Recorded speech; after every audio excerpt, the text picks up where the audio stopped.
Yo tout le monde, ici c'est Chris d'Iconic et vous regardez le 64e épisode du Lifestyle Decoder. Il y en a qui ont vu le titre et qui se sont dit « Ah mais c'est pas la chaîne de Chris ça. » Non mais il y a un bug là. Qu'est-ce qui se passe? Il fait du buzz et du rap français? Mais qu'est-ce qui t'arrive Chris? Il y a 2 semaines on a eu PNL. Et là tu veux en remettre une couche avec du rap français? Non, sérieux. Hé, calme. Déjà, si je fais ce sujet-là, c'est pas pour le buzz, parce que si je voulais vraiment le faire pour le buzz, je l'aurais fait il y a 2 mois à peu près, au moment où justement c'était encore chaud et que Booba et Caris en parlaient vivement tous les jours. Non, si je fais cette vidéo, c'est parce que je pense que sérieusement, comme tu l'as vu dans le titre, ce combat a une vraie portée historique. Et en vrai, il y a vraiment la composante du LSD, c'est-à-dire la partie culturelle et la partie business. Et vraiment, j'ai envie de t'en parler dans cette vidéo. Bon, vu que je parle de rap français, je pense qu'il va y avoir beaucoup de nouveaux abonnés, donc d'avance, salut, ok? Donc moi c'est Chris, je parle de rap américain, mais depuis un certain temps, je parle un peu de rap français. D'ailleurs, c'est pas la dernière fois, j'ai encore un autre artiste que j'ai envie de vous parler, et là aussi vous allez être choqués. Mais bref, aujourd'hui on va parler de Booba et Caris. Disclaimer, alors mon but dans cette vidéo, ça va pas être de chier sur qui que ce soit, non, c'est pas du tout mon délire sur cette chaîne. Le but ici, ça va être de faire une analyse, te donner un maximum d'informations et aussi qu'on puisse en discuter dans les commentaires. Donc n'hésite surtout pas à me donner ton avis. Alors justement, j'aimerais revenir sur une chose. J'ai mon photographe qui s'appelle Antoine Martin, qui prend toutes mes photos sur Instagram, qui a participé à un concours de Paris Match. Et il se trouve que sur 80 000 participants, il figure parmi les 23 finalistes. Donc là, on a besoin de vous. On aimerait vraiment le faire gagner. Donc pour ça, tu vas dans la description, dans le premier lien, tu cliques, tu mets les 5 étoiles et tu m'aides à le faire remporter ce concours-là. Ça me ferait très plaisir qu'il puisse gagner. Donc tout est dans la description. Et surtout, n'hésite pas à aller sur son Instagram, le suivre et l'encourager un maximum. Je t'en serai vraiment reconnaissant. Maintenant que j'ai dit ça, on peut y aller. Bon, avant de rentrer dans le vif du sujet, faisons un récapitulatif de la situation. Le 1er août 2018, la fameuse bagarre entre Caris et Booba éclate à Orly. Ce qui leur vaut de la garde à vue, quelques mois de sursis et surtout une couverture médiatique de plusieurs semaines. Sur tous les médias mainstream qui ont bien sûr bien mis les rappeurs en valeur. Hein. Quand même une culture de la violence. Alors les nôtres qui se cognent aux États-Unis, ils se tirent dessus. Alors on parle du 9-2, Booba contre le 9-3.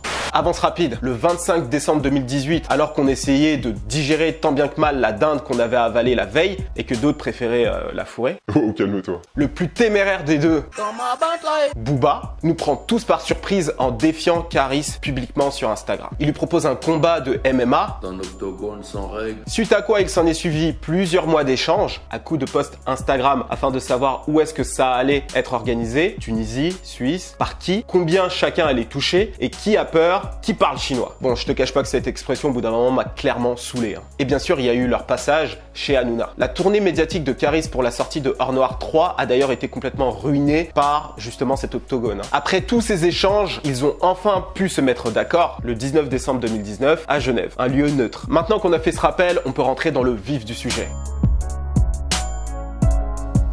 Que 2 célébrités se tapent sur la gueule dans un combat de boxe, ça existe depuis des lustres aux États-Unis. On appelle ça le Celebrity Boxing Match. Il y avait d'ailleurs une émission télévisée sur la Fox qui s'appelait justement Celebrity Boxing Match. Le principe était simple, tu prends 2 célébrités avec une notoriété en chute libre, par exemple Vanilla Ice, le chanteur, ou Todd Bridge de Arnold et Willy, et tu les fais combattre sur un ring. En dehors des stars déchues, il y a eu plein d'autres célébrités qui se sont prêtées à ce jeu. Shaquille O'Neal, le célèbre pivot des Lakers contre Sugar Shane Mosley, la star de la boxe et champion du monde dans 3 catégories poids légers. Bon là, rien que tu vois la différence de poids, tu comprends que le combat n'a absolument aucun sens. Oh, look at this! Shaq's on his knees!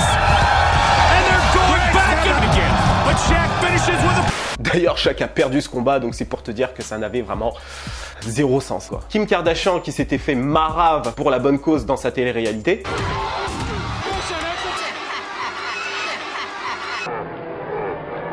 Plus récemment, il y a eu le combat entre les 2 youtubeurs KSI et Logan Paul et leur petit frère. Ça, c'était l'année dernière. Et bien sûr, il y a failli y avoir le combat de Soulja Boy contre Chris Brown. Un combat qui promettait d'être légendaire, tu vois. D'ailleurs, j'en place une pour Soulja Boy parce que la promotion était vraiment excellente. So when we get in the ring, nigga, treat me like I'm Rihanna, nigga. Beat me like you did Rihanna, nigga. Mais dans tout ce que je t'ai raconté là, on reste encore à des kilomètres de l'affrontement qu'il va y avoir entre Booba et Caris. Tout d'abord, les 3/4 des Celebrity Boxing Match qu'il y a eu, si ce n'est plus, n'ont absolument rien de sérieux. Les combats sont très souvent assez drôles, voire ridicules, et c'est ça justement qui fait le charme de ces combats-là. Aussi, ces combats ont très souvent été réalisés par des gens qui étaient en perte de vitesse, en perte de célébrité, et donc réaliser ces combats-là était un moyen pour eux de se relancer, ce qui n'est absolument pas le cas de Caris ou Booba. On peut discuter chiffres, etc., mais les deux s'en sortent extrêmement bien. Donc, ils ne sont pas en perte de vitesse et ils ne font pas ça pour le fun. En tout cas, en ce qui concerne Caris. Booba peut-être un petit peu, mais ce qui est clair avant tout, c'est que les deux cultivent une véritable haine l'un envers l'autre et c'est ça qui les drive à réaliser ce combat-là. Et ça, c'est vraiment du jamais vu. Les gars sont prêts à jouer leur réputation sur ce combat. De plus, ça ne va pas être de la boxe anglaise. Ça va être du fucking MMA.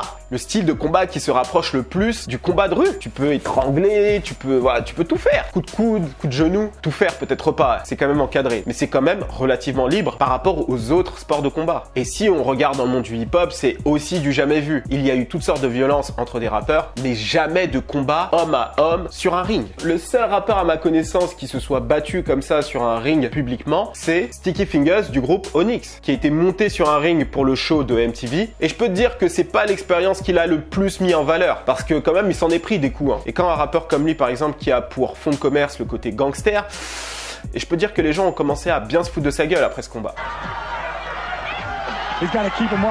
Plus que de faire un show ou de régler leur compte publiquement, Booba et Caris en fait font une véritable mise à nu devant le monde entier. Et c'est ça qui peut être à mon avis déstabilisant pour l'un des deux combattants. La plupart des rappeurs se limitent à des menaces physiques, souvent en bande ou à des paroles dans des chansons ou bien des vidéos sur les réseaux sociaux pour les plus jeunes, voire même des bagarres de rue. Mais pour la première fois dans l'histoire du hip-hop et même dans l'entertainment, on va pouvoir assister à une vraie confrontation. Donc deux rappeurs qui se détestent, qui vont se battre pour de vrai avec un arbitre qui va pouvoir limiter un petit peu les choses et le MMA qui leur donne un maximum de liberté pour se foutre des coups sur la gueule. On va découvrir leurs limites physiques et mentales. En d'autres mots, c'est la confrontation la plus virile de l'histoire de tout l'entertainment. Là, je parle bien de la musique, hein. Je te parle pas de la boxe en elle-même.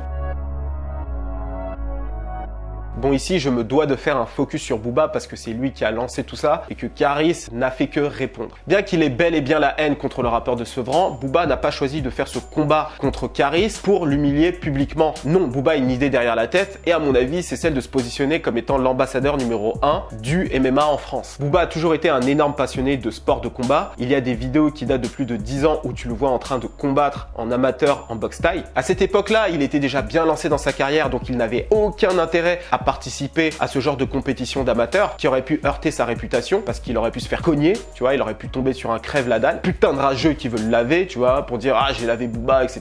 Et pourtant il l'a quand même fait. Et la seule chose qui peut te pousser à participer à ce genre de compétition là lorsque tu as sa notoriété, c'est de 1 le goût du risque. Et je pense que Booba a vraiment le goût du risque quand tu le vois, que ce soit dans la musique ou alors dans la vie en général. Ce combat là c'est clairement un risque parce qu'il n'a pas besoin d'argent en soi, sa réputation peut en prendre un coup et dans la musique c'est pareil, il a eu l'habitude de prendre pas mal de risques, l'autotune, tu vois, bref, tu connais un petit peu le personnage. Et aussi très important, la passion. En tant que passionné, il pratique vraiment ce sport et en tant que businessman, il flaire les opportunités et investit son argent dans celle-ci. Et pour ce qui est du MMA, l'opportunité majeure pour Booba, c'est la légalisation du MMA en France. Le MMA a toujours été interdit en France jusqu'à récemment. Il est possible de s'entraîner dans un club, mais la compétition est interdite. Nos combattants de Free Fight étaient obligés de combattre à l'étranger pour acquérir une renommée en tant que professionnel de ce sport. Sauf que depuis avril, la ministre des Sports, Roxana Maracineau, a annoncé que le MMA devrait être légalisé très prochainement en France et qu'un processus de sélection d'une fédération serait lancé fin juin en vue d'accueillir le MMA. Booba devait déjà avoir vent de cette opportunité l'année dernière et voulait en tirer parti à mon avis. Le rappeur a déjà un pied dans ce business-là depuis un bon moment, déjà en sponsorisant des boxeurs avec Uncut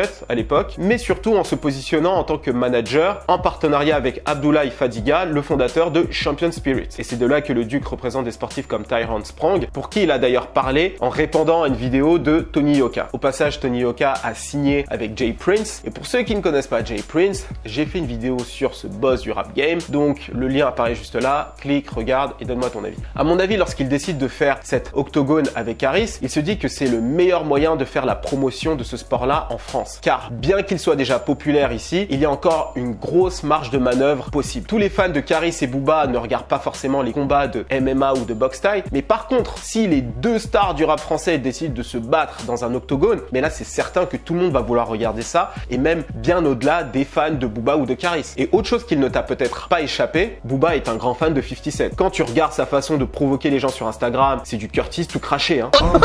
Et tout comme lui, 50 Cent est très impliqué dans les sports de combat aux États-Unis. L'année dernière, il a fait un deal avec Bellator, la deuxième plus grande organisation de MMA aux US. Le rappeur de South Jamaica Maïka est devenu l'ambassadeur de cette compétition-là aux États-Unis.